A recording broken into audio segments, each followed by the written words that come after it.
it up. All right, we are live. Welcome in, everyone. So we're going to have an interesting one to talk about tonight, to dissect for you. Everyone, come on in. We're going to have a collective hug. We're going to talk it out, and hopefully we'll have some commiseration. Embrace, if you will. Yeah. a very fond embrace, yes, if you will.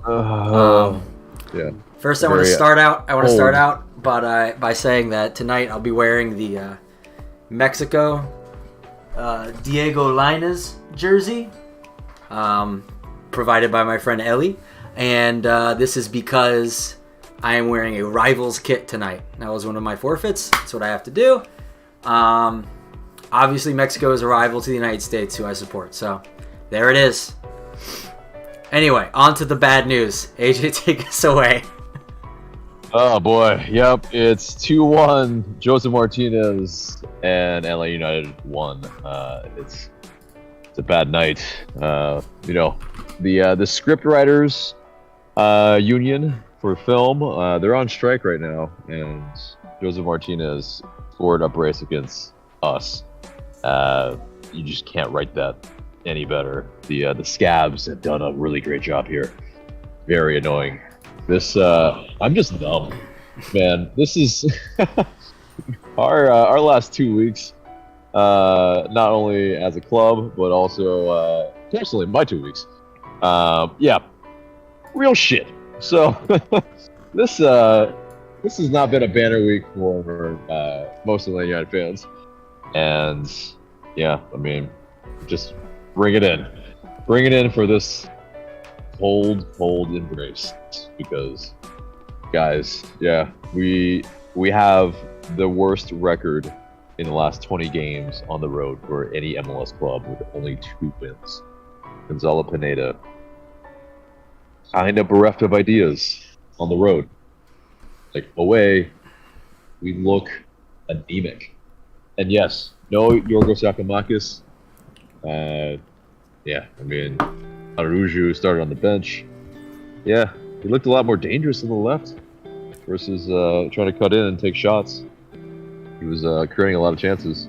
Especially there was at one point he fed in a ball to Almada that he could run into behind.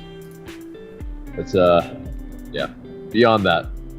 First half, he had a couple chances, but yeah, Miami was still the more dangerous team. So yeah, if you didn't look at the standings before this match, you would have thought that we were where Miami was, because we just look listless. What do you think? Yeah, listless is a good word for it. I said rudderless during the game as well in the chat. If you don't know, we do live match day chats on Discord. Feel free to sign up on Discord and let us know if you want to get invited to it. So yeah, rudderless. I was having some discussion with some of the guys in the chat, and they were talking about how, it's like, things aren't, the sky isn't falling. We're still in a decent place. Bill, who we'll be talking to later. Yeah. Bill, who we're talking to in a little bit, said that, we're a mid-table team kind of coming into our own and remembering or finding out where we really belong. And I think there's a lot of truth in that. And it kind of is like, I mean, everyone was saying, we don't have GG. But it's like, a lot of teams find ways to win when they don't have their best players or their best configurations on the field. And we just can't. We just cannot do it. I mean, like, we had Almada and Luis for a decent part, and we still looked like we weren't anywhere close to scoring still. We had like 1 or 2 good looks, which unfortunately our, Machop Chol just could not do anything with. Gigi probably scores that 9 times out of 10. So that's something. Like, I was thinking we'd be up 1-1 at that point, or it would be tied 1-1. And then with the second, I guess because Mitchell was the cause of the penalty anyway. So if he wasn't in, I doubt Gigi gets that penalty or gives that penalty away. So foreseeably it would be 1-0. And then with Josef scoring that nice goal at the end, I mean, that's 1-1 draw, which is kind of what I was thinking it should be. But I mean, Gutman surprised me. I didn't expect him to just like will a goal, which he does sometimes. He seems to be able to do. Yeah, exactly. Yeah. He's definitely a player that he fights with his heart, and the spirit is right. And yeah, I mean, it's like, where is it from the beginning, guys? You know, it's just the urgency is just not there when we're on the road, and we just seem lackadaisical in our possession, where we're just not moving it with purpose, nor are we moving our players with any purpose either. They pretty much kind of stand still. You know, they just don't really know where to be. And I know we've said this before, like, oh yeah, it's on the players and whatnot. It's completely on Gonzalo Pineda. Like, he has not set the team up to play well on the road. I mean, that stat of being the worst in the league in the last 20 games speaks volumes. Yeah, that falls onto tactics. That falls on Pineda for sure. Yeah. So just to go over the statistics of this game real quick, we had 56% possession. We had 17 shots to their 9, 5 on target to their 3. We had 7 corner kicks to their 3. We had 13 fouls to their 9, 2 yellow cards apiece. They had 2 big chances. We only had 1.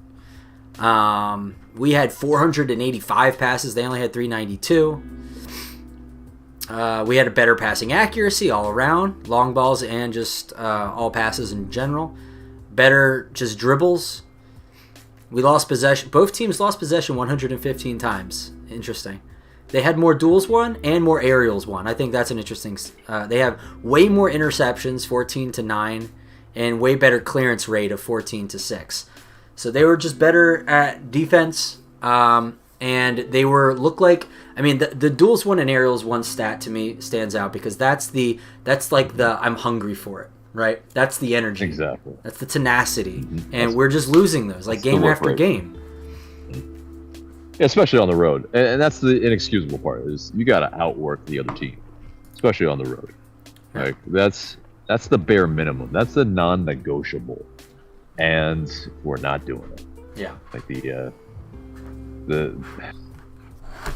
attack, if we can call it that, in the first half is just, yeah. They also don't work hard enough. And Chol, I mean, he was pressing as much as he could, but you can tell he's not quite there yet in terms of knowing when to press, knowing when the triggers are, and yeah, it could be difficult. I mean, it's not easy to be a good presser because you have it's the best teams know when to collectively press to be able to win the ball high up the pitch, to be in dangerous areas. And we just weren't in dangerous enough areas for the large part of this match until I would say when they were down to 10 men, and yeah, we were able to push more. Yeah. And for further analysis, we got Bill on the call. Bill, why don't you chime in and say hello? So, how you doing? I'm good. How are y'all? Could be better. I got a little exercise for you. We'll see how this goes. You tell me who the better team is without looking at anything else. I already looked at things, though. Okay. Is Orlando or Montreal the better team? If you had to pick. This season or overall, like over the last couple seasons? This season. This season? I think they're both pretty not great. I mean, Orlando's sitting 5 points clear of them, so probably Orlando, maybe Montreal. Who's the better team, New York City or Charlotte? New York City, I think. LAFC or San Jose? LAFC. All 3 of the teams I mentioned who are probably the better teams lost on the road. Now here's the stat that gets interesting. All 3 of those teams tried to play aggressive. They tried to play they normally would. 2 teams didn't. New England sat back. Philly sat back. Both went on the road, got wins. You play different on the road because you adjust your game plan because it's hard. It's hard to win on the road. The conditions are different. This is not England. You're not going a mile down the road in London. You're going across the country. You're going to a different area. You're playing a different environment, an entirely different thing. You may have, I mean, even Miami's, 3-hour flight. That's a long trip in England. So you take a long trip That's true. into heat, sit back, play a different game, play smarter. Use Etienne to give you space, and you do those things, and you can come away with wins on the road. The second thing you got to do is finish. We had 2 chances in the first half. They had none. They didn't have anything worth mentioning in the first half. They had a couple of half chances, but Etienne has a chance on a ball that falls to him. It ends up on his right foot. That's his bad foot. Or it ends up on his left foot. That's his bad foot. It happens. Chol has a sitting header. Got to finish both. He's got to score. And then outside of that, you give up a bad PK, and that's the difference in this game. You play outside that. You can't make those mistakes. You can't make mental mistakes on the road. You have to play smarter. And it brings me back to kind of this theme that I've been kind of harping on a lot today is, where is our academy? There are a lot of places in MLS where they limit your budget. The academy is the one place you can spend all you want. Tonight, Miami has multiple academy players contributing. I think if you go throughout the league, we might have the least productive academy or near the least productive academy. Caleb Wiley is great. Yeah. We have, we sold Bello. How many other players have we had through the 7 years, which is a long time, right? So 7 years, if you're looking at 18 and 19-year-olds, that's 11-year-olds and 12-year-olds at that point. You have a long time to develop them. How many other players have we had that you would think, I don't mind that guy being on the pitch? I mean, like, it's difficult because, like, they come in, like, varying times. Like, there's moments where I'm like, Conway could fit and do something here. There's moments where, like, Noah Cobb could, like, be serviceable. There's moments where, who's the other one? Like, Johnny Fortune could do something. But to your point, not often. It's not often that I go, like, yeah, they would benefit, or, they would be a big benefit to us here. So, yeah, I mean, it's not good enough, certainly. Is it, like, serviceable at times? Perhaps. Jason Longshore is very high on all of those players, but it's like, I don't know. I don't see it translating. They don't show up very often. So, to me, I agree with you. It's overall, I would say it's pretty much a bust with the academy. You just have to get it's a net negative from it. Right, exactly. And to your point, man, like Inter Miami, their midfield was as makeshift as it could be with a couple of youngsters that one was 19 apparently, right? It's Almada, I mean, yeah, he looked like dangerous at times, but pretty much nullified. He got stood up by a couple of them too sometimes. Exactly. That's unacceptable, honestly. Yeah. I mean, this is something I had an idea about, that, teams, as the campaign goes on during the season, teams get a little bit more wise to how teams play, and they figure out kind of the playbook on them. And not only that, but they get better, their chemistry gets better, their teamwork gets better, and we find out kind of what their ceilings are, when you come close to the end of the season. And that's why when we had some early good results, I was like, okay, cool. We kind of have like some smash and grab opportunities to surprise teams. Now, I think those types of results are going to be few and far between. I don't think we're going to see very many of those anymore. So, with that regard, we're going to have to actually beat teams legitimately now and not rely on like our Almada Super Balls, or or Yakamaka's doing his like 1 goal a game average type thing, because like while that makes us competitive in that it forces the other team to need to come and play into the game and score goals to beat us, we've been letting in 2 goals like per game, like on average. So like we're gonna need to do more than that, and I just haven't seen it. And now that people have seen how we play, Almada is like silent in a lot of these games now, and that's not good. So they figured out we just need to like shut him down. So, right, exactly, because Derek Etienne hasn't done enough yet. Luis Araujo, we know, is not producing enough as a DP. So we pretty much have like 1.5 players that are super productive every single match. Where are the goals going to come from? You just can't have a $12 million player who doesn't contribute. Yeah. There's nothing else to it. I mean, as much as, Etienne has a lot of flaws, Etienne makes like $200K a year. Right. Araujo gets paid that by game. I mean, he doesn't, not quite that bad. But, I mean, Araujo is the 5th highest inbound transfer ever. There is only 2 players in the league, and by summer, it may be he is the highest inbound transfer left in the league, right? Almada and Brenner are the only 2 with fees higher than him. He has to do more, or he's got to go. He is the key to get Almada space. Gigi helps a ton. Gigi can occupy 2 center backs. It makes everyone better. Josef occupied 2 center backs. Chol occupies no center backs. Not as good.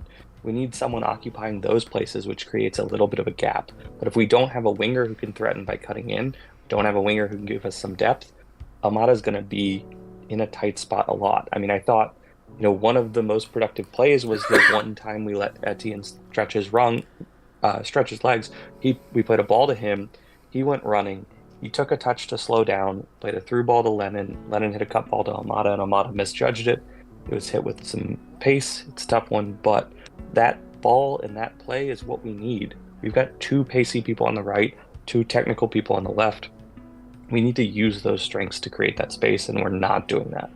And that's before we get into someone has to help Almada, because if Almada is going to drop all the way back to get the ball because neither of our midfielders are creative, we're going to get in trouble quick.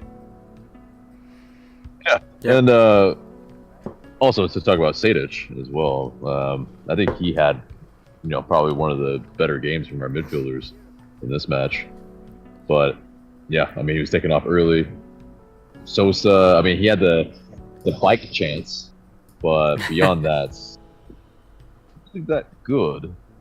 And so it's like we really desperately need to figure out our midfield, because that's the connectivity that's lacking from match to match.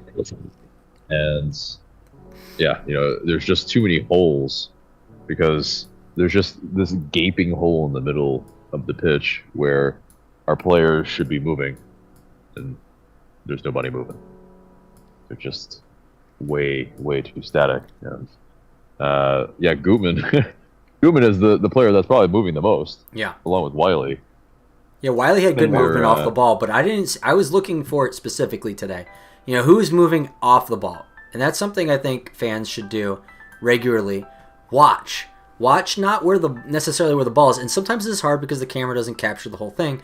But pay attention to what players are trying to get into open spaces to create something for the guy who's on the ball. Because if that's not happening, this guy is just going to twirl around in circles or pass backwards or do a long ship and then hope and pray. So I think that's super important to pay attention to. And I did it today. Wiley did a great job. Gutman did a good job. But outside of that, not a lot. And that seemed to be the case for the last, as long as I can remember. There's a couple of games where people were just hot and heavy, energetic. I don't know, something got up their rear end, but they were going nuts. But that just doesn't seem to be the consistent average for us when it has to be. I thought Etienne's movement was really interesting. Etienne's movement today was what Araujo should do. Araujo comes back to try and get the ball, which doesn't create space. Etienne was moving inside, occupying an area inside where he could get the ball with a little bit of space but not crowd Almada too much. The problem with Etienne is he's not technically gifted in that way. He's not going to make those passes in that space, whereas Araujo could make those passes in that space, and it creates lanes for Lennon to run in.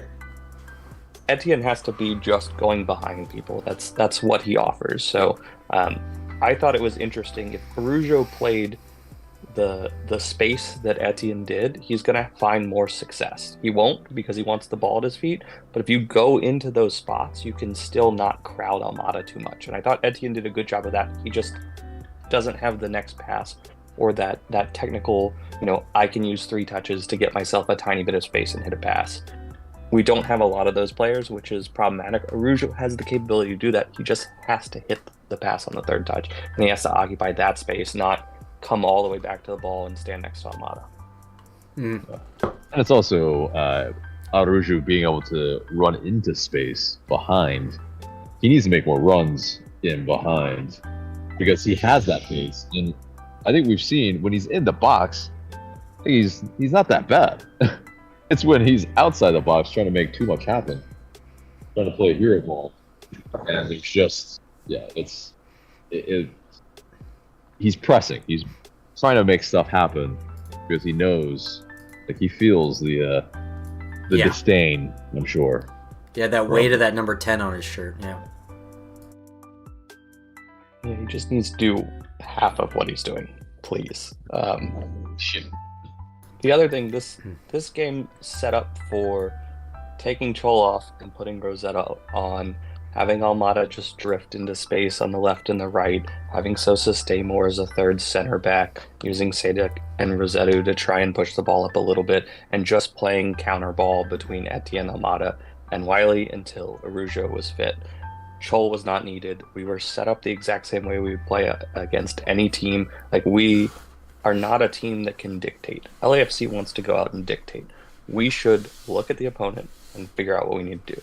Miami is stingy, wants to sit back. We need them to come out so we can try and break. Like, we're not thinking through what the opponent is going to do and how we counter that. We just can't put our stamp on a game. We don't have that kind of talent. I'm looking at a roster that included Joel, Sadek, Etienne, Parata, Westberg. Like, I'm not sure there was a ton of offers for any of those guys, and that's before you get into what Sosa has brought lately. Like, there's not a ton of people on here, and the bench is even worse, that other teams would be clamoring for. So we don't have 9 guys that can just stamp their will and it doesn't matter. We have 3 guys we're looking for to do magic. Yeah. It's an incomplete team, and Carlos Bocanegra, he mentioned this week, right, that he wants to win a title this year. With what team? Yeah, exactly. That's very bold to say when the team has been playing the way it has the past week and a half, let alone this match too. So, man, we're not even winning EMLS titles anymore. Like, come on. If you wanted to win the something this year, to win a title at the end of the year. This is gonna be the most controversial take. You have to. It better be, because that was a very dramatic pause, Bill. You have to sell Amada in the summer. It's the only way you can win, because the roster is so messed up. One addition in the summer isn't going to do it. You need 2 or 3, and the only way to get allocation money, a DP spot, the things you need to do is to sell Almada. And if you could sell Araujo at the same time, it would be great, but I'm not sure anyone's buying, so you sell Almada for $40 million. You get $1 million in TAM, you get a DP spot. You could use the DP spot on a max TAM player who isn't across the threshold, which would be valuable. I mean, if you think about the players in the league who occupy those spots and have done great things, there's a certain midfielder, plays like a 6'8" for Seattle, named Zhao. Pretty good, helped them win some pretty big titles. That type of talent could easily help make this team better, and because you get $1 million plus that you can turn back into allocation money, you should be able to sign another almost max TAM player. So if you get 2 players of that kind of caliber, I mean, you have to hit on both, you can suddenly turn this team around. You could get a Nicolo Diero type, and you could get a João Paulo type. I'm making everything Seattle, but all of a sudden this team gets a lot more fun and interesting. You still need health, you still need luck, but you add an 8 that's got quality and a 10 that plays well in a system. I think this is a much more dangerous team in the playoffs. So it's a weird thing to say, but selling Almada is the only way we get through this. I mean, and I agree with you in that, like, you said it's all looking like Seattle, but it's like we have Lagerwey, and I would put my chips in his corner with roster construction. So, I mean, at this point, it's seeming more and more like kind of what you're saying. We need a bit of a cleanse, and obviously Lagerwey was kind of hinting at that being the remedy. So we are midway through it. We're not fully there yet. So, we still have some construction to do, and hopefully we can do some more of the heavy lifting sooner than later so we can get the pieces in play quicker and hopefully have some people gelling and building chemistry. So we're like raring to go, specifically also for next season, because this season I don't know Carlos. I don't know if a trophy's in our future this season. Yeah, we're a bit fool's gold for sure. In terms of our place standings at the moment. But Paper Bill, Tigers. I wish you were on camera for that last that hot take there, because holy crap, man! Like one of these days we got to get you on camera because that was clippable. That was clip worthy there. Yeah. But it's This is a team that is highly flawed. This is a team that on the road they're playing with this like false bravado that they can, like what we were talking about earlier, that we can control games. Like it's just. I have a question. I have a question about that. If you don't mind me cutting you off on that thought. Sure. So, is it possible now? Like, go down this road with me. Is it possible that this team, Pineda has assessed that this team is so incapable of playing multiple different kinds of ways, like Super Bunker or their system that they're always playing, like that they just literally can't switch in between those things? Is it possible that they literally just can't switch? Like they literally just can't play a different kind of system? Like it would be even worse in Pineda's estimation. Like he's seen it on the training ground and goes like, oh god, we can't play like this. We're going to ship like 8 goals a game. Is it possible? I think bunkering is probably a lot easier than trying to play with possession and positional play and all that, but it still is. It's definitely, it's not easy. Like you gotta have. Really does he think like this team that... is just so like passive that if they like are trying to just play defense, they'll get ran over? Like, I don't know. And that's the thing. Like a lot of players are pretty malleable. You can fit some players into some systems that that you can kind of at least form some sort of alternate strategy. Like that's achievable. So that's on Pineda to be able to do that. Have we ever seen our team attempt to try and do an alternate strategy this season? In the games. This season? Yeah, in the games. Yeah, when we played 5 at the back and then we shipped a goal. Yeah, well, I mean, that might add to my theory then. I mean, like, it seems like when we are playing to survive, we get run over. I mean, yeah, because I don't know if they actually were training that way. Come on, Bill. The Columbus game, we lined up with almost the right players, and then we told Sadek to be a 10 and not a little bit more conservative and switch how we're playing, and not everyone go out and Sadek, you're Almana now. And like, you've got, the schedule is less dense than it is usually. It should be fairly easy. You've got occasional midweek games, but you had 6 days to prepare for this. Figure out how you want to line up. Figure out how you want to dictate this. Figure out how you want to play the game. But if you go out the same way every match with this roster, you're going to have a lot of embarrassing losses. I wouldn't quite call this embarrassing, but the Columbus game was embarrassing. You lined up and thought you'd just run through Nagby and Morris. You weren't close. This game, I mean, it's a 19-year-old, an 18-year-old, and then an actual veteran who's good in the midfield. You'd think you'd figure out a way to put that together, but you didn't. Like, you know these things are coming. The rosters are easy. The film is easy. You can come up with a different game plan. You can tell players to play slightly differently. If you tell players to do that, they tend to notice and do those things. Like you're asking players to go out and just do one thing no matter what the talent is and what the opponent is. And I think that's a recipe to get blown out every time on the road and squeak out wins at home. If you have everyone, maybe you win some on the road. I mean, is the philosophy there that, you play the same system, like, kind of no matter the opponent, because he has such a firm belief that if, just practice repetition, it'll eventually, drill it into them, and then now they're good at it. They're really good at it. So even if they're away or home, they're just going to start steamrolling. Is that the idea?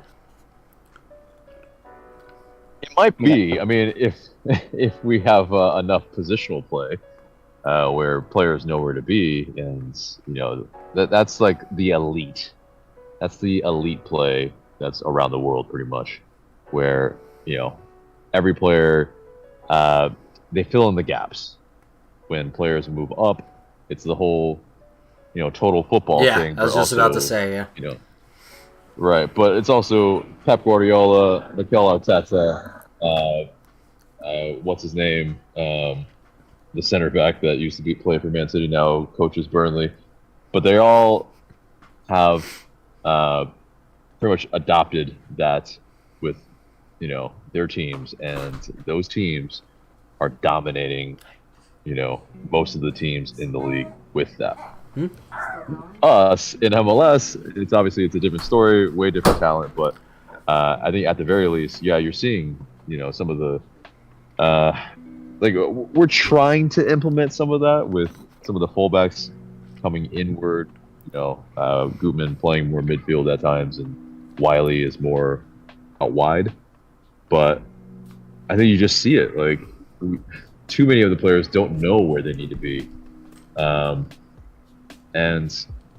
last match with Posetu and Sosa, they were pretty much occupying the same areas. And there was at least one play that they were trying to do a dummy. Sosa tried to do a dummy to Posetu because he looked at him 4 times. And Sosa did the dummy. Posetu came back, and instead the ball it was a straight up giveaway. It's just one of those there's not chemistry, there's not smarts from the players either. As I think that's with the repetition, what Bill is talking about as well. It's just not there's not a strong enough system for us to try to play the same way every single match. We have to play a little bit more like Unai Emery, probably, where it's you change it to your opponent. So be like water, right? Yeah. So one thing that's interesting about changing systems and keeping systems the same is we beat the Red Bulls for the first time this year. Every single time the Red Bulls played their pressing strategy, we had no idea what to do. Tata couldn't figure it out. No one could figure out. Tata said, we'll line up, we'll play the same way, we'll beat them. Until we got to the playoffs, they changed their strategy for some dumb reason, and we even sat back a little more. We went to 3 in the back, we played a little bit more conservative. Even Tata recognized, who was very stubborn as a coach. I know that's going to sound weird, but we got ran off the park by the Red Bulls every single time we played them until the playoffs. And DC United for a while, too. DC United, we got ran off the pitch by Toronto away with the shield on the line. There's a ton of bad losses, but you have to make the adjustments. In the playoffs, you made the adjustments. At some point, a coach realizes that, right? You play a certain way, or you change it if you can't win with that certain formation, that certain tactic. We can't win with the current tactics, the current formations, with the players available. Change it. Figure out something different. All right. Plus, sorry. Go ahead. Finish off what you're going to say. Yeah. No, I'm going to read comments. So we do this first. Yeah, we should.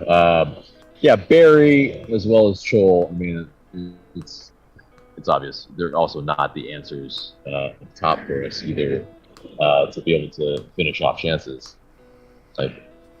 Honestly, they're just not in the box enough times to really make anything of it.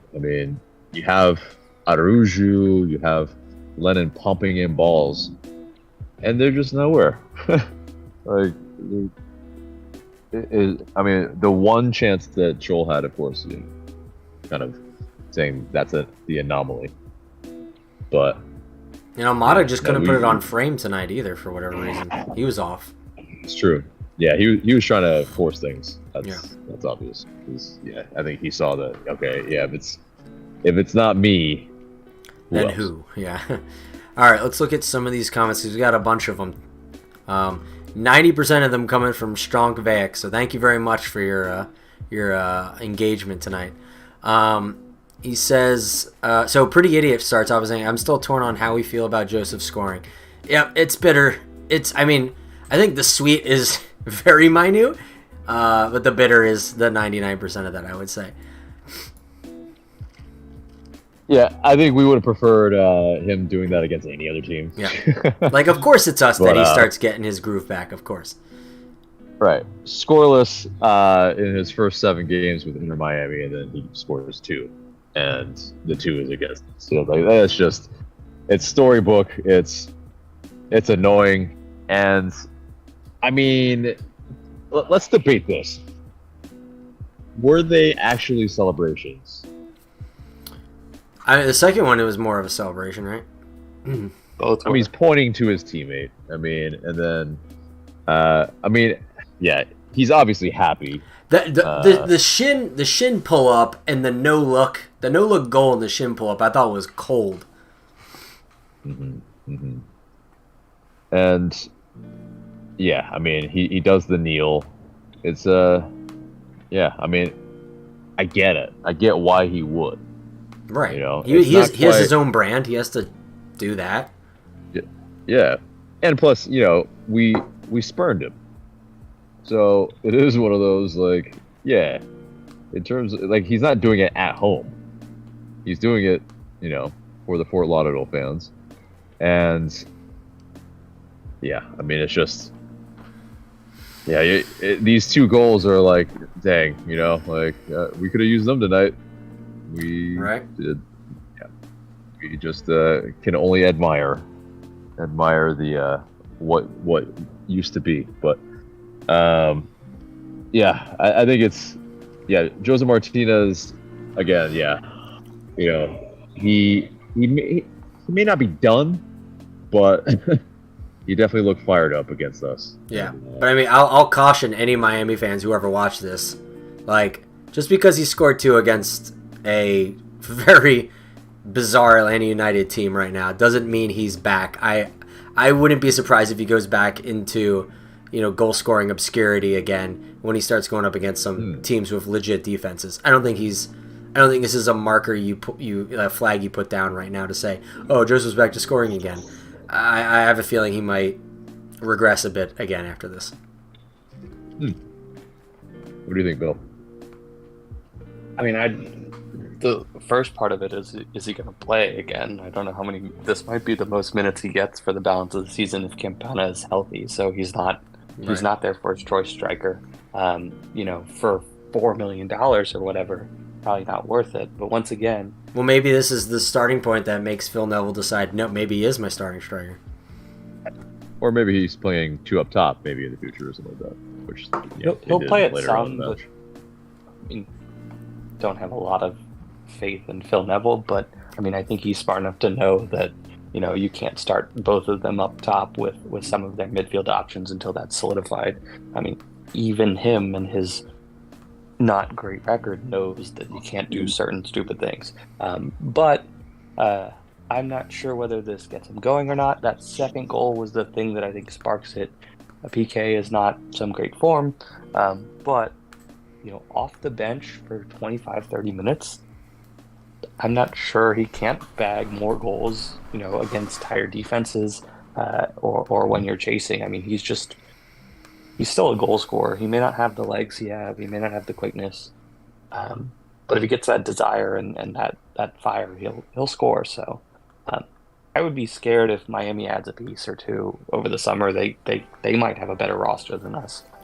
Between Pizarro, him, Campana, that's 3 attackers if Pizarro figures it out that could score goals. We don't have 3 attackers that could score goals. So yeah. All right, let me hit more of these comments for you because I only got through one of them. Strong says, no need for commiseration. The team did a lot better than the last 2 games. Excuse me. I'm not so sure if that's the case. I'm going to read a couple of these because we need to get through them. So try and keep some in your head so we can get back to them. Orion says something that I do not understand. Strong says, don't be so pessimistic. Pineda tried. Everyone did a lot better. It was a defeat, but the team was much more passionate and spirited. It showed some promise for recovery. I mean, I'll take issue of one part there. The spirit and passion, like, maybe for some of the game, but once they went up one, I could see heads were slumping. The energy level went down. Gutman was trying to re-energize everyone by making runs and pushing really hard. I saw him whenever the ball would go out. Him and Lennon, they would like run to the line and grab the ball and be like, all right, let's go. We still have time. We can get back. But, everyone else was just kind of walking. Pretty Idiot says, anytime it seems we lose just one player, our team falls apart. I don't get what's going on with that. I mean, a lot of it has to do with leadership. A lot has to do with the fact that Gigi can just be the match that starts the fire, with scoring his one kind of wonder goal. And then Almada can kind of vibe on that and score another one, and all of a sudden it's 2-0, and then we can just kind of play with them at that point. But it just doesn't kind of fall into that position these last couple of games. Stronk also says it was an iffy penalty. Let's talk about that for a second. The penalty tonight, I thought it was a penalty, pretty clear. Chol just body checked the hell out of the guy, clear out of the box. It was pretty cut and dry for me. You just can't do that. I don't know what possessed Chol to think I'm just gonna body this guy into the next dimension, but he did it, and it was a fairly awarded penalty in my estimation. Yeah, I mean, I don't think you're wrong. I think that's pretty spot on. Bill? It's a clear penalty. Okay. It's not even debatable. Yeah. The ball's in play. If that first touch is 40 yards and it goes way out of bounds, maybe, but he just runs in for no reason. Not only that, if he doesn't tackle him, I'm not sure the player to the outside of the Miami player doesn't get that ball and send it across. So yeah, 100% penalty, no arguments. Yep. Really dumb play. Yep. Chalk it up to being a young player. Oh. Sorry. Yeah, exactly. Now, we had a penalty shout for a handball. I don't know if you guys know. I remember that play, but it was, I think, Derek Etienne's cross that landed at Almada's feet on his... he was able to, correct turn his man and then take a shot on his left that ended up being right at the keeper. But that handball, I mean, yeah, they looked at it. They said it wasn't. What do you guys think? I didn't even it didn't even register to me that it was a possible handball. I didn't feel like it was clearly that it hit someone's hand when it went through the traffic. But I didn't even think to assess it as one, so I couldn't tell you. I think it clearly hits his arm around his elbow. It shouldn't be a penalty. That should never be a penalty. Sometimes it's called. It just shouldn't be. He's not making himself unnaturally bigger. He's literally just moving, and his arm is as close to, if you take a step, it's hard to have your arm tucked in as close as possible. It's slightly behind him. Yeah. If that is never called a penalty ever again, I would be happy. Occasionally it is. The refs who call it should be sad and ashamed of themselves. Yeah. It's bad, and they should feel bad. So Dennis says Atlanta United is trending down. They have to assess that defense. I mean, their defense needs maybe a little bit of assessing.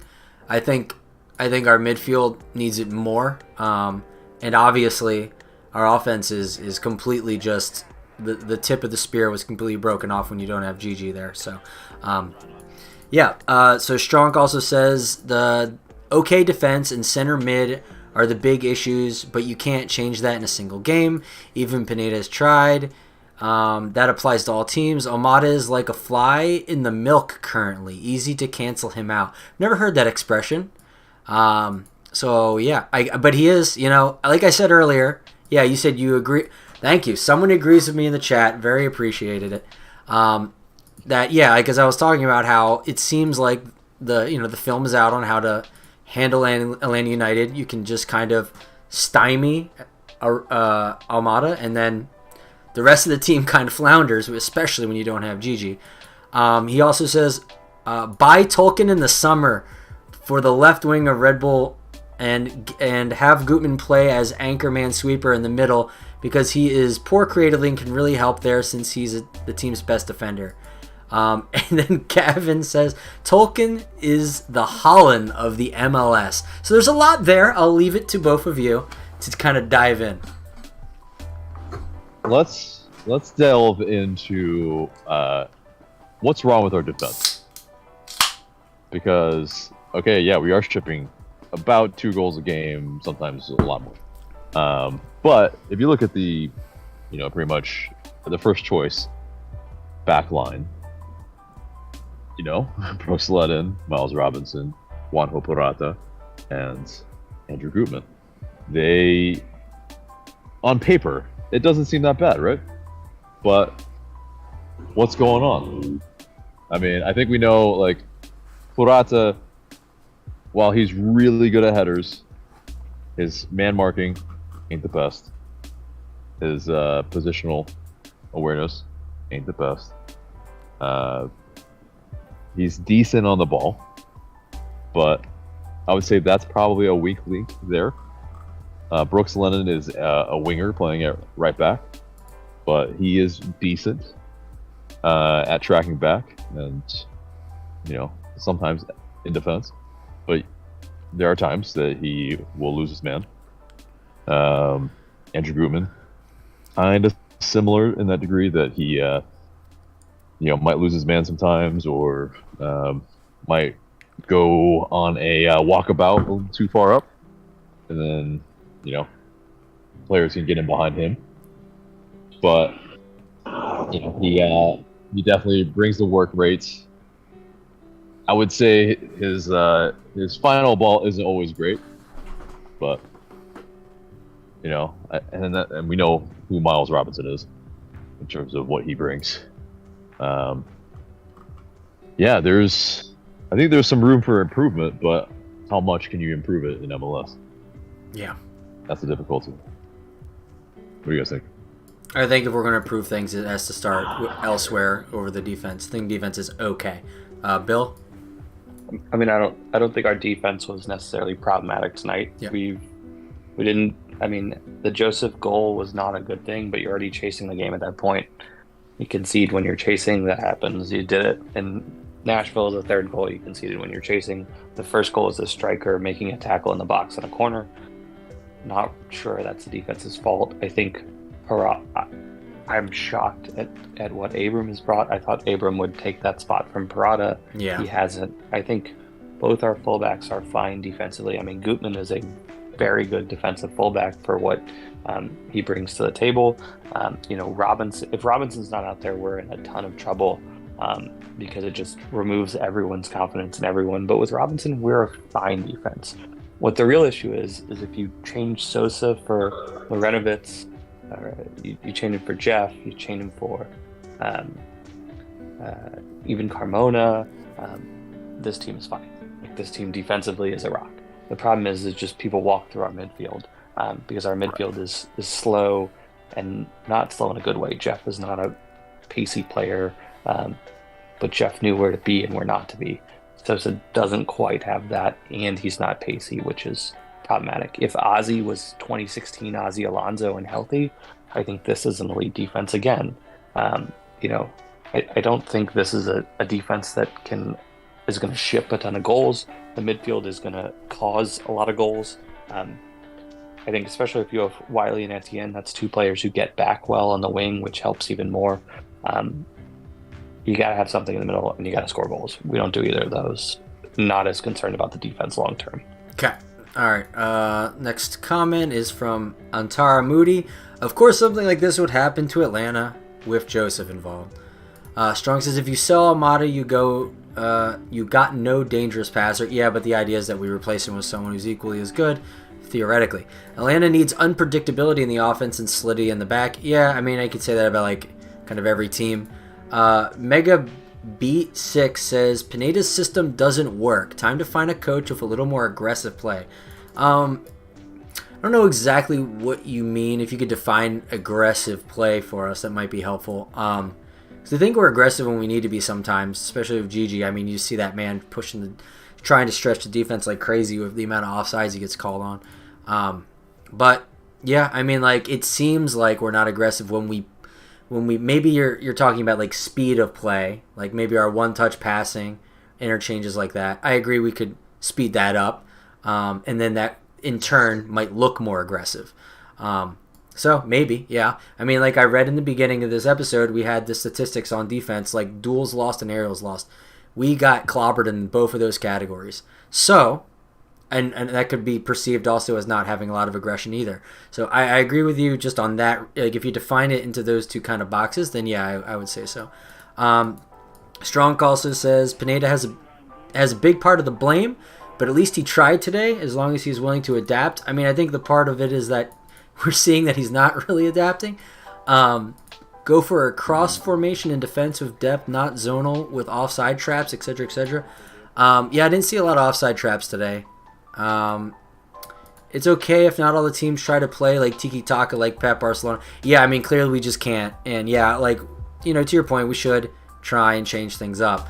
I just don't know if Pineda is willing to do so. I'll read one last one for now, and then we'll give you guys a couple more things to comment on, and then I'll go back to reading some more comments. M. Level 10 says, does Pineda actually have a philosophy he believes in, or is he just submitting to the historical philosophy of the club and front office?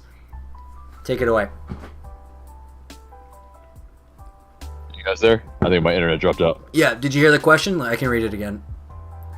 Oh, no, please go ahead. Yeah, I didn't hear it. Yeah, does Pineda actually have a philosophy he believes in, or is he submitting to the historical philosophy of the club/front office? Yeah, it's a great question because, what is his system?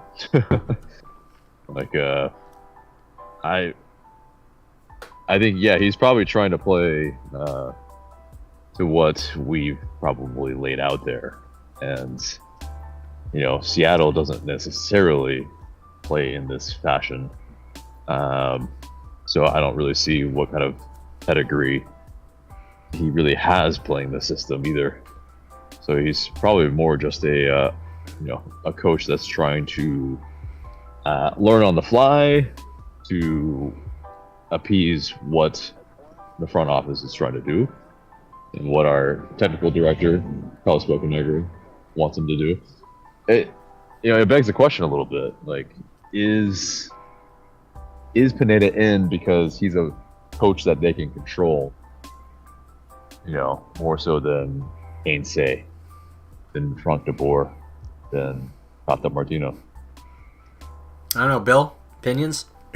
I think in terms of how Pineda wants to play and tactics, he wants the ball despite not saying it. He doesn't want to go full press despite saying he likes to press, so our press is nonchalant at best. He wants inverted wingers, and he has a formation he wants to run out there. He wants the 4-2-3-1 to work. I think that's clear. I don't know that he has much more that he wants. I'm not sure what those tactical briefings are like.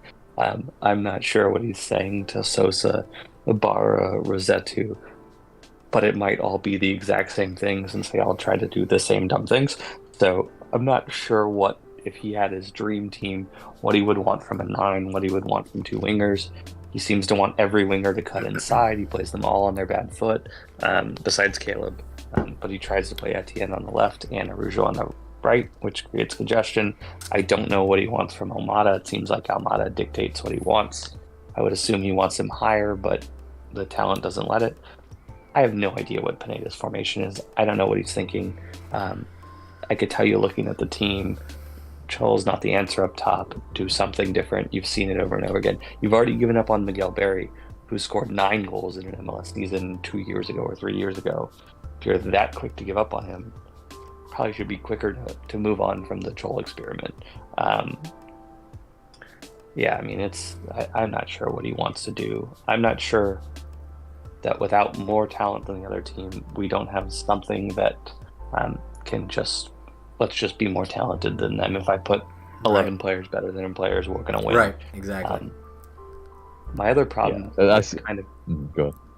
My other problem with trying to assess it is I'm not sure of the people who I would want to start for a USL championship team that we have once we get past the first 11.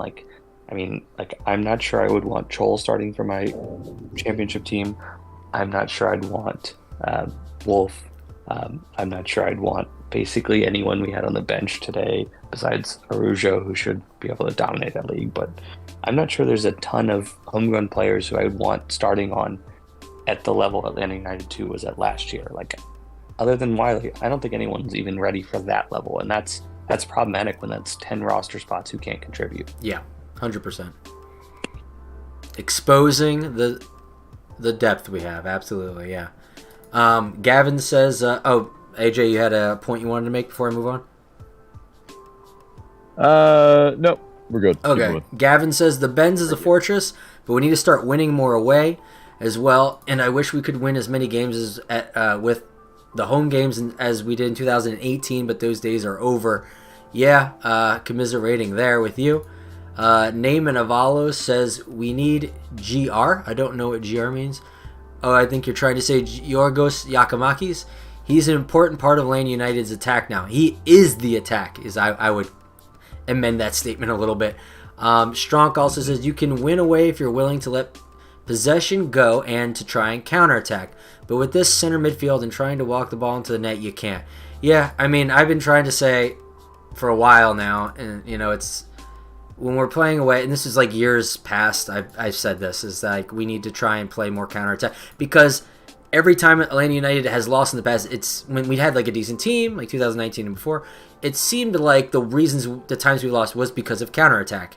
And it always frustrated me. It's like, well, why don't we try that? Well, the reason they're doing that is because obviously we're going down their throats. So, we can only do that so much. It's like, for me, I feel like you can only do counterattacks when you're feeling like you're just not going to get a result any other way. So, and Atlanta United historically has felt like they can get results other ways. And that's their style. So that's why I think we don't do counterattacks as much. And at this point, I guess this kind of harkens back to our earlier conversation. It kind of seems like we should probably try counterattacking and just kind of sitting back and absorbing pressure and then trying that versus what we have been doing with, as he puts it, walking the ball into the back of the net. Yeah, I mean, if you look at our game against Charlotte, we hit them on the counter twice, and we were very direct. And we were able to play some overloads on the right side. And so it's one of those, you have willing runners in Caleb Wiley, and it seems like also as well Etienne at times can make those runs to find some space. And that's the thing. It's like, we if we are more direct, we probably can score the type of goals that we need to on the road. But I think too often we play the opposite, and then at home, it's that. I think at home we've had more of the full squad is healthy, and then if we don't, we have a last minute winner to paper over cracks. Yeah. So. Strong apologizes for being chatty and opinionated. Do not apologize. We like it when you're chatty and opinionated. Trust us. In the comments. Man. Yeah. Gavin says, he does the same. And I can confirm Gavin does do the same all the time. No worries. Nyman says, we have to be able to finish in the attack, but I think you're right in the midfield. They do need to counter more. And after about to finish cleanly. Yeah. Gavin says Scholl wanted Josef to score. I mean, maybe. That could be a hidden motivation there. Nyman says, I think that you buy a Josef Martinez shirt and burn it on camera. No, I'm not going to do that. I will not do that. Yeah. I won't do that. I've also, solid, confident, defense is big. Attack,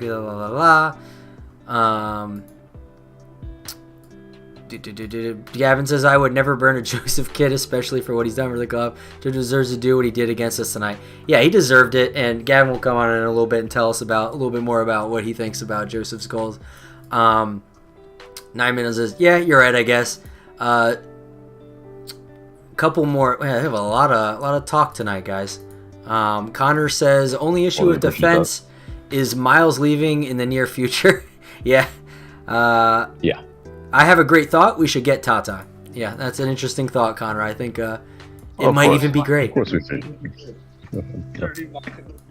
Strong says center backs are too busy trying to stand next to each other, and that's why Martinez exposed them tonight on the second goal. 2 center backs, none followed him. It wasn't Gutman's fault.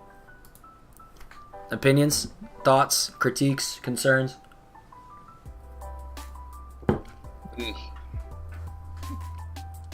Take it, Bill. Usually goals are multiple people's fault. Right. Soccer is a hard game to score, and Gutman got burned by Yedlin, and two center backs watched nothing. Both thought they were covering a different man, so Parada thought he was going to step up to Yedlin for no reason and watched and had Joseph running behind him, and Miles was looking at a different run and let Joseph go because he thought Parada had it. So 3 players super at fault for that one, and a good finish from a tricky spot still. So most goals are multiple fault. There is one name who's really at fault for tonight, and I think it's worth bringing up, and it's Jacob Peterson. That's a name from the past. Yeah. We signed him in 2017 from SKC. He scored goal, late time equalizer, and stoppage time to equalize against SKC. And since then, all our former players just come back and score on us all day long. So if you're going to burn a jersey, it's got to be his. He started the curse. Yeah, and then get some some smudge sticks and stuff in there as well. Connor says, I think Pineda ball is to play 4-2-3-1-ish and let the fullbacks play and let Almada do his thing. Yeah, Strong says, at least what he envisions the team to do. Connor follows up with, the only player on the bench I could see come in and put in a good shift is McFadden. I don't mind playing counterattack football away from home. Yeah. And then Strong, this is the last couple of comments, and then we can move on. Strong says, that's why I mentioned adaptability earlier in regards to Pineda. Slow build-up and ball holding equals predictable offense. He also says, sure, be dominant at home, especially with weaker teams, but don't let this be your only trick. Yeah, I mean, it's one of those, you can be a dynamic team, obviously easier said than done, but we're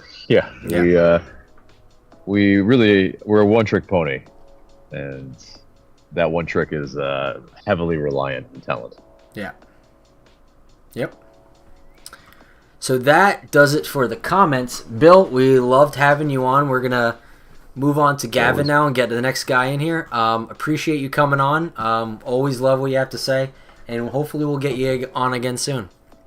All right, no worries. Thanks, guys. And hopefully for better games. Have a good night. Yeah. All right, Gavin, if you're watching, you can hop on in whenever you're ready. Until then, AJ and I will talk about something else. Yeah, I mean, let's see. So, we lack the player to actually shield our defense. Ibarra is probably the closest to that. There have been shouts from people to maybe play a double pivot, Ibarra and Sosa. It would be interesting. Obviously, Sosa is able to kind of get forward a little bit at times too. Like on the ball, I think we know he's got the ability, but yeah, I think ultimately it's about the ability to be able to help that defense look a lot better, and just not often the case. Gavin, show yourself. Gavin is here. Say hi. Hey guys, how y'all doing?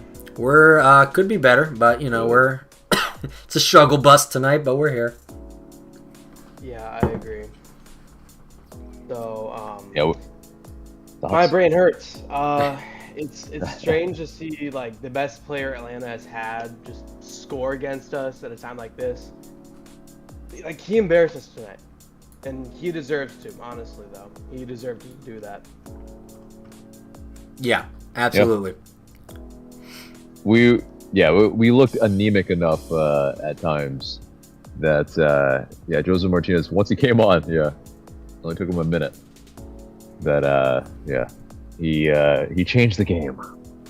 But I mean, obviously the penalty was in terms of him scoring, that's a different thing. But yeah, I mean, there's that. Just it's written in the cards. But what are your other thoughts? I felt like this goal was like scripted. Like, I knew it was coming this whole time. Like, I even told my parents before it even came, before he was subbed on, like in the first half, and it was like 0-0, like just before halftime. I said like, as soon as he comes on, I know he's gonna do something. And as soon as he came on, when Chol committed that foul in the box, I was like, damn. I was like, I knew it. I knew it was coming. And I'm looking at the Discord. I'm like, oh wow, you guys are like, I just saw it coming. I saw it coming the whole entire time. I just felt like it was scripted. Like, it had to happen. I don't think it could have happened at any better time than tonight. So I'm really happy for him though. Like, tonight I'm a Josef fan. I mean, I love my guy. He's great. Love him. Forever keeping this jersey. Never gonna burn a jersey like this though. So. Yeah, definitely not. Mm-hmm. And yeah, it's a bit fatalistic, obviously, to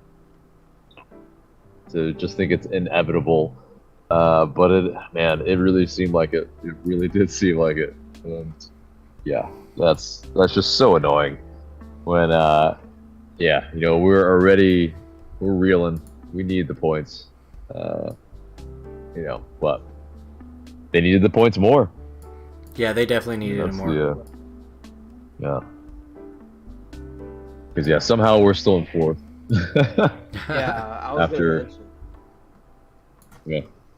Yeah, like, I'm glad we're still in fourth place, but we're gonna have to act soon. Like, I'm glad we're still at the top of the table right now, but like, if we want to keep climbing, like, we gotta act very soon, because like, especially against our rivals, Charlotte next week. Like, I think if we win that match, it could really help us get back on track. Like, if Yorgos plays or not, I still think it can help us get back on track, especially against our rivals. I don't think it could be any better time than Charlotte. Yeah, I mean, why not? I mean, but it is, Enzo Cabetti, he's starting to score now for them. I don't think it will be as much of a blowout as when we played them at home. So it'll be very interesting. I think I think they'll be coming into the bends to go for it, and because they really almost don't have anything to lose. They need the points just as badly as Inter Miami. So yeah, we have a tall task. Yeah, it definitely won't be like when we played them the first time, for sure. Like I said earlier in the conversation, teams are starting to figure us out more, and I think Charlotte is no different. And we'll see something similar that we saw, last couple games. And then really the only answer is if like Yorgos can just like break their brains, like break their defense in such a way that it kind of just throws their game plan out the window. Like an early goal, for instance, from Yorgos can really throw a team's plan right out the window. All of a sudden they have to adjust, they have to adapt. They are not the stall. They're not all bunkering. They're not feeling confident anymore. Come out. Yeah. So like I think like Yorgos can provide that spark. So hopefully that happens. But if not, it's gonna look a lot like we're relying on that miracle goal. So. You have any other thoughts, Gavin? Yeah. I mean, Troll. I feel like Troll could have done a lot better up top. Like Bill said earlier, I don't think we should move on from Barry just yet. He has not been able to find the spots to get in, but it's like no GG, no party right now. But I don't. So what I'm trying to like say is like. So this may sound very bold to like most of the fans, but like when we are healthy, like if we struggle like how we did tonight and it like continues, then like. I want to say Pineda out. I'm not saying right now, but I want to see what we'll look like when Ozzy comes back. Like that's something that I'm really curious about with our midfield, especially when we've like been struggling with that lately. Like what's gonna happen when Guzan comes back? I want to see what we look like when Gigi comes back as well. But if Tata wants back in, I don't think there'd be any doubt the fans would want him back though. I don't think Boca would let him back in, of course, but. We'd love to have him back. But I'm not going to look a little too ahead, though, because right now Pineda's the coach and Vamos ATL. I mean, yeah. I'm not looking too ahead, but that's what I got to say. Yeah, I'll say, like, I'm definitely not someone who fires a coach when they've only had a couple bites of the apple. I want them to eat the whole apple before I can make a decision. Yeah. And I think, like, at the end of the season, if you have first of all, not in the playoffs, that's definite gone. If you're in the playoffs, but you still, because it's expanded this year, you still are kind of middle of the pack and you're not really showing much, and you go out instantly in the playoffs, out instantly in the Open Cup, out instantly in the League Cup, I think that's also gone. And then if he gets higher than that, or if he gets deeper in any of those competitions, I think he has an argument to stick around. But, you know, there's a lot of variables there to consider with transfer windows, who they bring in, who they get rid of. You know, we'll really start to see what is like the fulcrum point here of the like what the problem is and what's really what's really the problem that's causing. Is it Pineda? You know, is it more this or more that? I think obviously it's like a lot of everything, but I think we'll start to see it more clearly as time goes on and when those pieces are removed and/or other pieces are moved. And I mean, to your point, Gavin, about if Tata wants in, I think we will all trade Bocanegra for Tata. That's no doubt. Yep. That's without question, I think. And so I'm sure everyone wants him back. I'm really interested to see what the length of the leash will look like that Lagroy gives Boca. Yeah, what I also want to say is like, because one day some coach is gonna leave, someone's gonna leave. I want to know. I just wish I could look ahead in the future and just see like what we're gonna look like when Pineda is gone. Like I don't know if it's gonna come here very soon. I don't know if it's gonna come in the end of the season. I don't know if it's gonna come in the next 10 years or so if he comes really good. But I just wish I could see what we look like in the next like whenever we get the next coach. Because someday Pineda is gonna be out of here. I don't know when, but anytime. Yeah, I mean I don't think unless you're like there's like specific coaches. You know, Brian Smetzer comes to mind, like that kind of stick around for long periods of time at teams, but I don't think it's very common. So I think like if he does well, he's going to be moving on. If he does badly, he's going to be moving on. If he does mediocre, he's going to be moving on. So I don't really think we're going to see him for like I don't know. We're just not going to see coaches for a while. I don't know if we're going to see like a guy who's here for like 5-10 or something like that. Yeah, there's a huge difference. Go ahead. No, go ahead. There's a huge difference between Smetzer and Pineda, but like, I lost what I was gonna say. Go ahead. Yeah, so I mean, like even with the likes of like Bob Bradley at FC, where he pretty much created them and made them into league winners, all that, and then even he got moved on pretty quickly when they had a little bit of a down year. Yeah. Even Bruce Arena, like he's moved on to multiple clubs as well. I mean, it's a commonplace thing in MLS. Although, you have the stalwarts with teams like Seattle, of course, and for a while DC United. There's also Vanny at SKC, who really shouldn't be there anymore. Or Vanny's at LA Galaxy. Oh, sorry. Vermees, right? Yeah. The other V guy. Yeah. Mm-hmm. And I mean, at that point, it's like his seat is very hot in SKC, but I think he's maybe got enough goodwill, but it seems like everything's going wrong in SKC, and that's the whole thing is like, you can have stalwarts as well. I mean, like last season, Smetzer didn't have the best league season, but of course they won CCL, so it's forgiven. But the problem is with us, because this is an Atlanta United, so like I don't know if we've seen enough from Pineda to give him long enough of a leash. He's had a longer leash than Hainsett. He's had a longer leash than Frank de Boer. I mean, if he didn't have historically catastrophic season with the injuries, I think we would have. Yep. He would have probably been gone, for the 2023 season. So, if it was lackluster, which I think it probably would have. So, we'll see. I don't think he'll be here for 2024 personally. I don't know if it'll be the right call to let him go, but I don't think he'll be here. So, It'll be fascinating. All right, any other thoughts? Any other thoughts, Gavin? Yeah, there were quite a few. I'm just glad that I mentioned this earlier in the Discord server. I'm also glad we're not the only ones who are like got embarrassed tonight because, well, I wouldn't say embarrassed. It was just really disappointing. It was embarrassed here and there, but I'm glad Orlando was struggling too because they're our rivals. But I think their loss is a lot more embarrassing than ours because Montreal has been just god awful this season, and they couldn't even announce their 2023 home kit this season, and they lost to them tonight. So it's funny, like how they just do that. And there's much worse things than being scored on by Josef Martinez. So. Oh yeah, for sure. There are, but oh man, it's like it's one of those, slightly preventable, type of games. Yeah.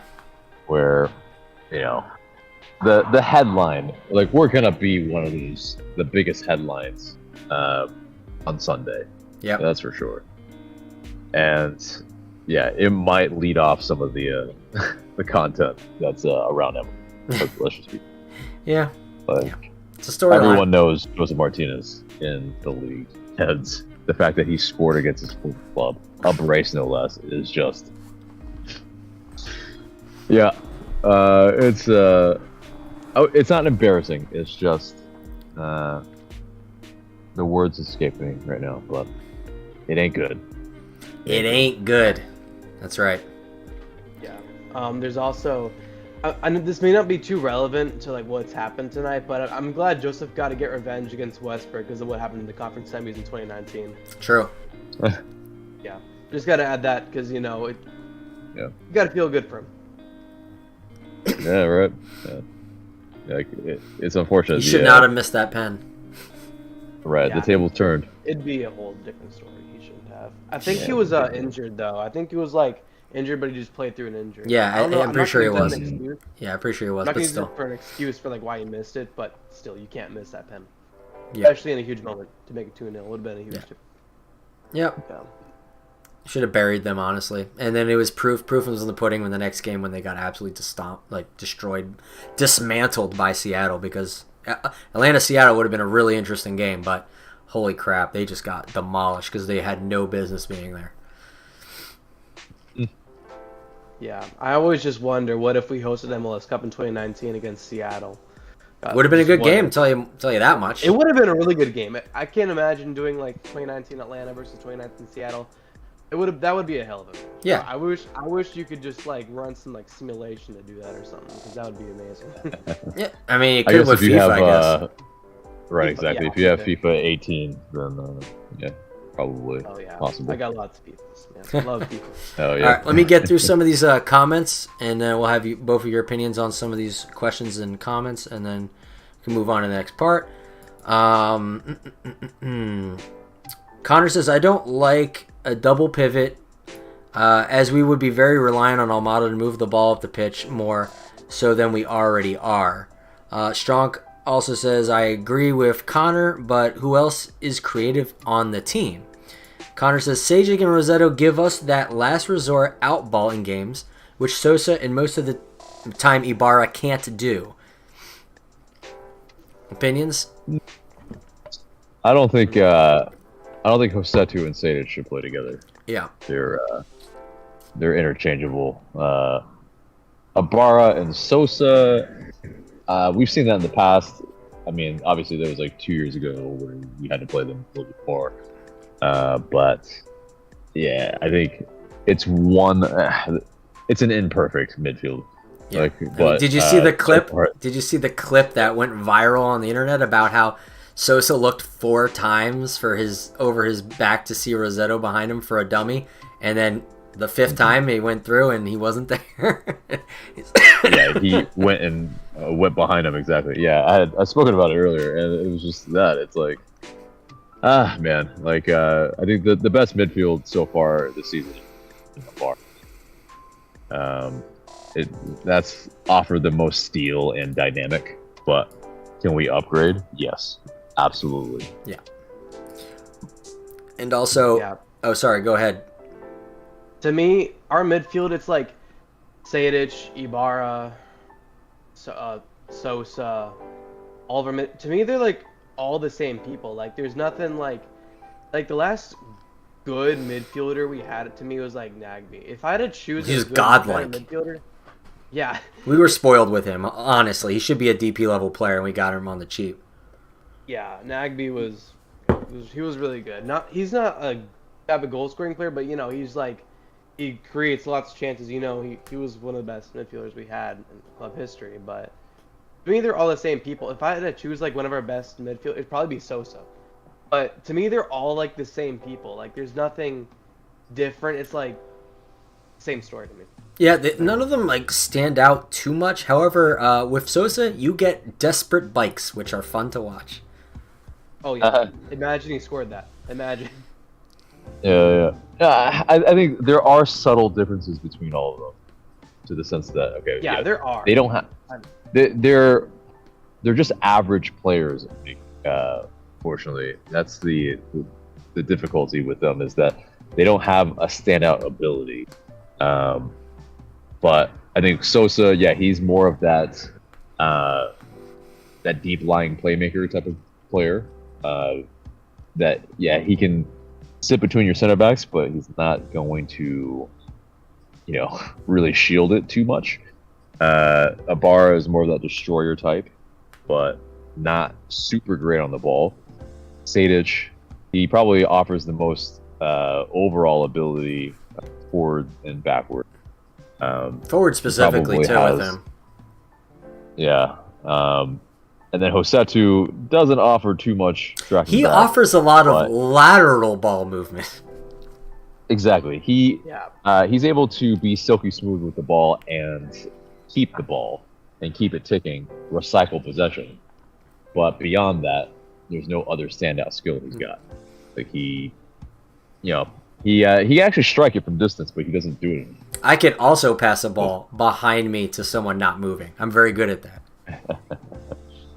And what's interesting on Josetu is he at least when he first came, there was some promise, of course. If you looked at his player profile, it seemed like he was a little bit more at least brought into us. Of course he's a central midfielder for us, but it's playing from right midfield. Looking at his highlight reel, he was crossing a lot from the right, and you haven't seen that at all. He basically, there's no cross field balls from him. There's no it's pretty much like what you're saying. He just recycles possession. Yeah, and got to get that successful pass percentage up, man. And it's an empty stat because it just doesn't do that much for us. Yes, when we are up and when we're just trying to keep the ball, fantastic. No worries on his play though. But there's just like we said earlier, it's a very flawed team. Yeah. M. Level 10, thanks for stopping by. He says, "Is Bielsa still unemployed? We would trade Boca for him too." Yeah. But Bielsa got pissed off by Boca. So Boca, he would have to be gone first for sure. There's a common theme. Yeah. I mean, ever since that Athletic Felipe Cardenas article came out, it's been there's a lot of putting your foot in your mouth and shooting yourself in your own foot kind of things going on. Connor says, definitely not together, just both those players give something more with the ball at their feet than Sosa and Ibarra. He's talking about the Sejdic and Josetu thing. Yeah, I mean, we talked about that with the cleanliness and the tidiness on the ball with them. And unfortunately, like I said, the proclivity to lateral and backwards pass, to have that high pass percentage completion rate, it does nothing for us in forwarding the ball and getting us dangerous. So that's what I think is the main critique. Amar is a little bit better at it, though. I think he goes more forward than Hosetu. Connor also says, no one can tell me Nagbe wouldn't be great in a possession-based Bundesliga side. Nagbe would be great anywhere, in my opinion. And God help me, put him on the United States men's national team, for crying out loud. That's what I want to see. He doesn't want to be. I know, Yeah, Nagbe but deserves better. I feel like if you could just like force someone to play on a team, if I get one of those forces, I'd put him on the United States. Yeah, it would have definitely been a very different World Cup. That's for sure. Because Mensah, he didn't have a really great World Cup. Yeah. Like, I think in place of him, it'd be interesting for sure. Yeah. But it's also that, like, I joke about it at times, the Darlington Nagbe heat map. Like, I think his flaws would be exposed probably in better leagues, but yeah, for MLS, he's definitely tippy top. But basically, it's the whole, like, he's really good at midfield, inside the box, anemic, but we don't need him inside the box. Right. So we didn't. In 2018, it was fantastic. He just played his role. He didn't light up the stat boards, but he lit up my heart, AJ. Okay. Exactly. Yeah. And Connor thinks Nagbe should be on the Spurs midfield right now. And I think any improvement on the Spurs would be good for them. Yeah. All right, so that's all the comments. Just if anyone has any more that you want to put in, now's the time to do it, because we're going to head on over to the next part of our program, which is the wheel. Gavin, it was great having you on again. We'll talk to you next time, hopefully, if you are available to come on.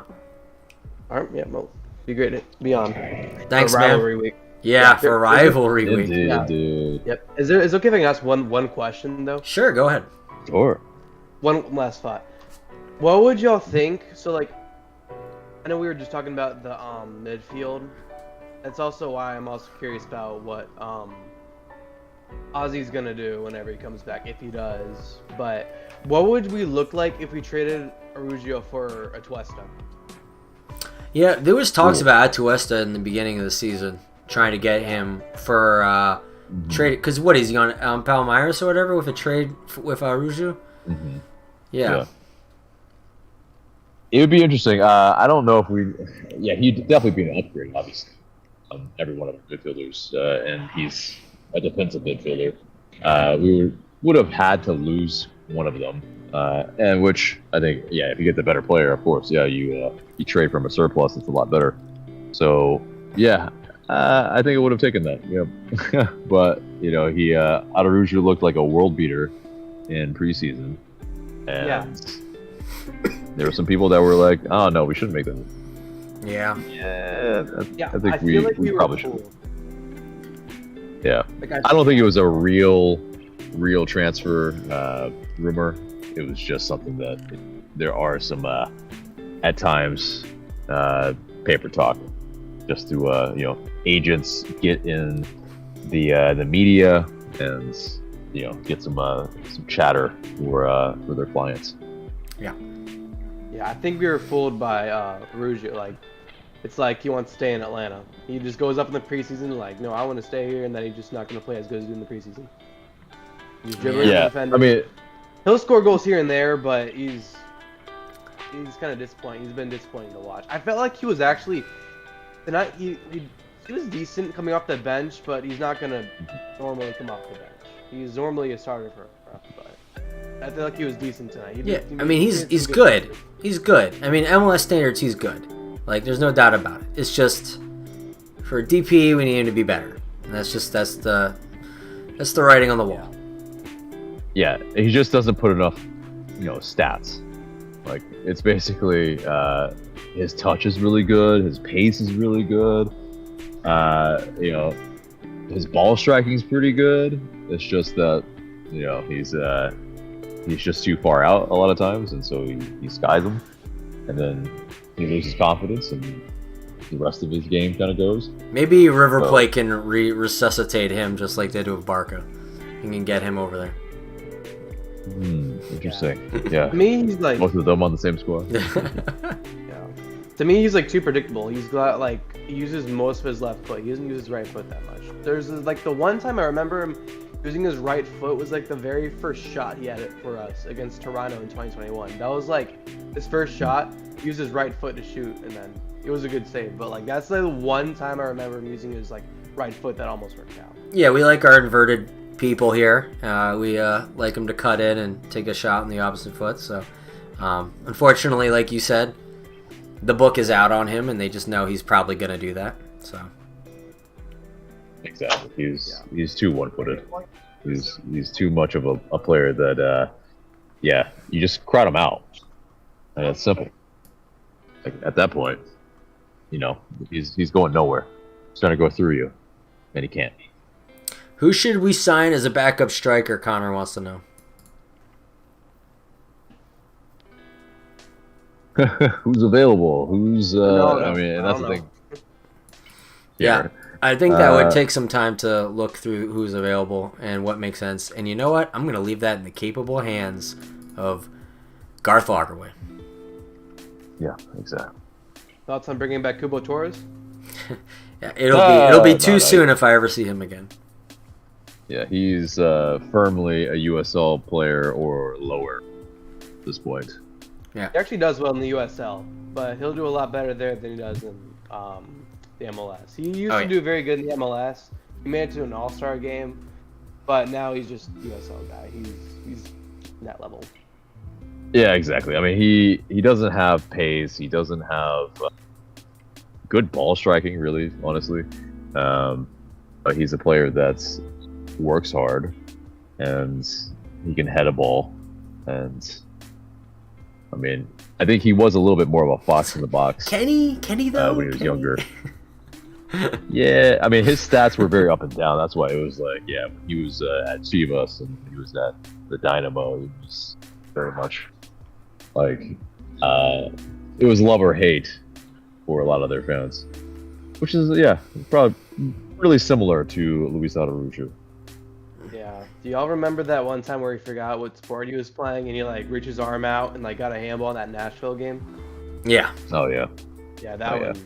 It's another wonderful moment of Kubo Torres on Atlanta United. That was definitely one of the best yet worst moments of him. Ugh.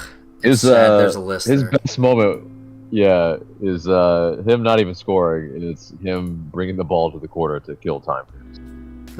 Yeah. That's the best thing. Is like he did really good against Columbus that one time. I remember. Yeah, exactly. I remember like applauding him that well because I was like, "Oh my God, yes, that's exactly what we need. Doing exactly what we need. Thank you." He couldn't have done it in any better time too, because like we were losing so much that one point. I remember it was in the Columbus game. I don't think it could have done it in a better time than that Columbus game. All right. Well, thank you, Gavin. And we'll talk to you next time. Thank you guys Great very much night. for having me. Great to be on. Likewise, man. Yeah. Great to have you on. Yep. Not a good night, but hopefully next time I come on, it'll be a great night. Absolutely. All right. Take Indeed. care, buddy. Let's keep that positivity. Love it. Love it. All right. Thank you guys very much. Yep. See ya. Thank you. Peace. All right. So next we will have the wheel. AJ, if you wanted to say a couple of things while I get it set up. Sure. Yeah, well, the wheel of forfeit, we only have 2 of us tonight to spin it. Of course, Patrick, he owes us one. Oh, that's right. I'm going to play that video tonight. Yes. That's So right. That's right. Take a look. But, I can do I'll let you that. cue it up. Yeah, I'll do that in a minute. Hold on. I'm And, almost done with this. Okay. But, it's, tonight. Whew. Tonight. We hopefully won't see too many more of these, but I have a feeling, unfortunately, this is Rouge on some away matches. Yeah. But we'll be okay. We'll deal. We'll we'll lament together. It'll be I think it's always a great time with the audience as well. with you guys adding your comments in the chat too. So it definitely helps us all kind of get over it a little bit easier. Yeah. All right, so here we have the wheel up. Everyone can see it. I think they can. We got me and AJ. So let's see who it is this week. I don't feel as bad. Of course, it's me again. I don't feel as bad at it when it's 50%. I think it was when it went third. It was a little kind of suspicious there. All right. Yeah. All right, and then the next we got what we gotta do. So we got the karaoke, soccer skill challenge, drinking liquor, red ass game, and spicy challenge.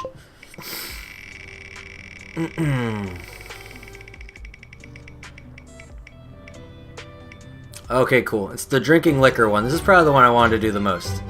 So, all right. Hey. All right. So we will let you know what the heck that's all about. And who is it? It's me. Oh, it's you again. Yeah. Oh, I thought you went with what we were doing first, and then who it was gonna be. Yeah. No, we should maybe do that in the future. That's actually okay. Yeah, very we can do dramatic. that. Sure, we can do that. Yeah, just to see. But okay, all right. So, man, you're getting some really crappy luck. That's commiserations, man. But okay, yeah. So Charlotte with will it be Crown? No, I don't know. Well, we'll figure it out. Yeah. But Patrick and his forfeit. Let's see it. Yeah, 1 second. I need to give it to myself. That sounded weird. I need to give the video to myself. Oh, okay. I hate how that works. Well, listen, what you do on your free time, man, that's up to you, man. Well, I just thought everyone wanted to know, so. Yeah, man. Self-love is good. That's right. That is right. I think this video is going to be too long to send over Discord.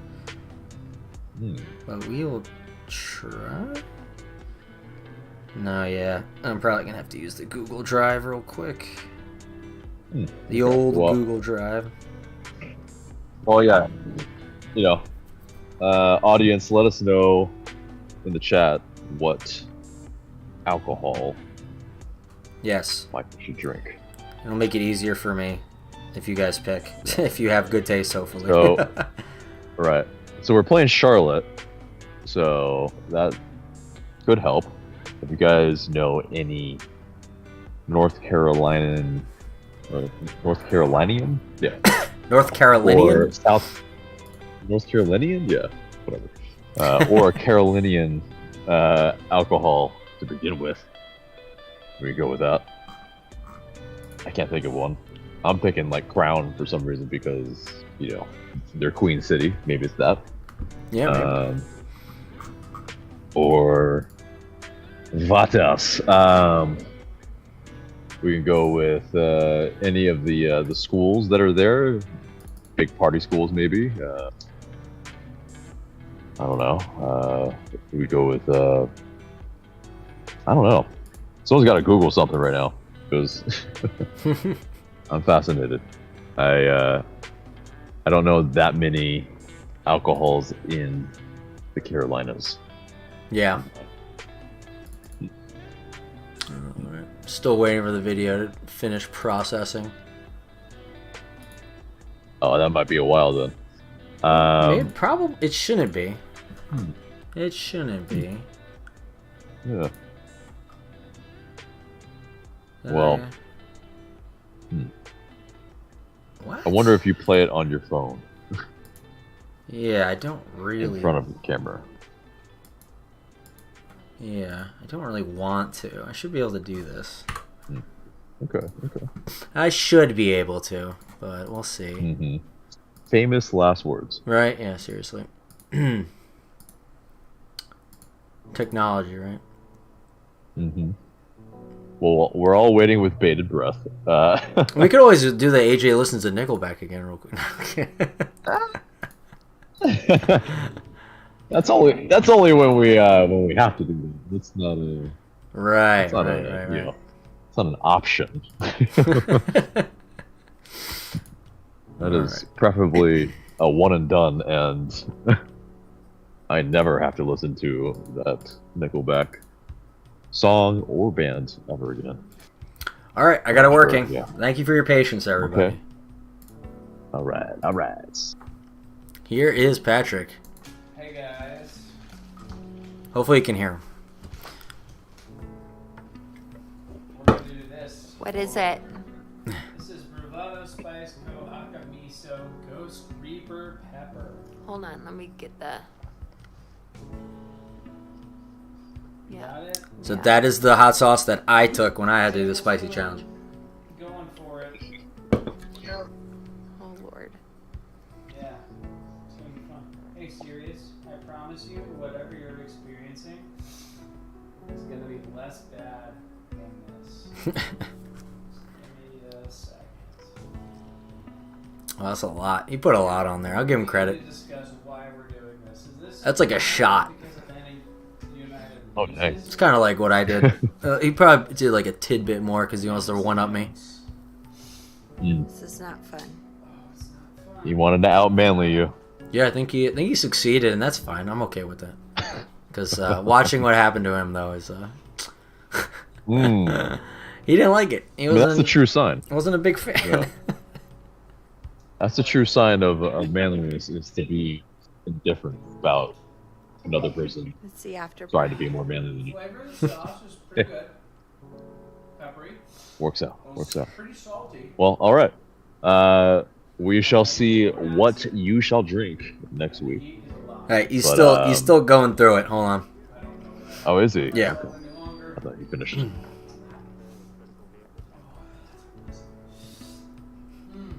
trying to write it out. Got a little milk. A lot of people are saying moonshine in the chat. Moonshine. That makes sense, actually. One onion. I don't know how you're gonna get moonshine where you live, but have you might have to go out into the sticks to do that. I have some sticks in my backyard. I'll figure it out. Oh, do you? Okay. It's only. God, that's only Man. temporary. A little bit different. Michael, this is for you, AJ, and the rest of the people watching the Atlanta United Fan TV. Not a great time. I need to watch this back, AJ. This is Find something new. Yeah, let's come up with. It's Oh, did he suffer? still Oh yeah, he's going through it. Oh man. Oh, Patrick. Mike got a lemon. You can stop though. He's like, you can stop filming. And then later on, he like told me I'm gonna play this video real quick. I want to never do that again.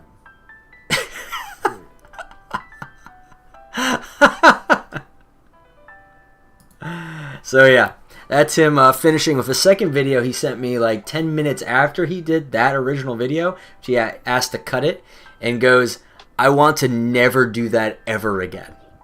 So, and he looks like he has tears in his eyes.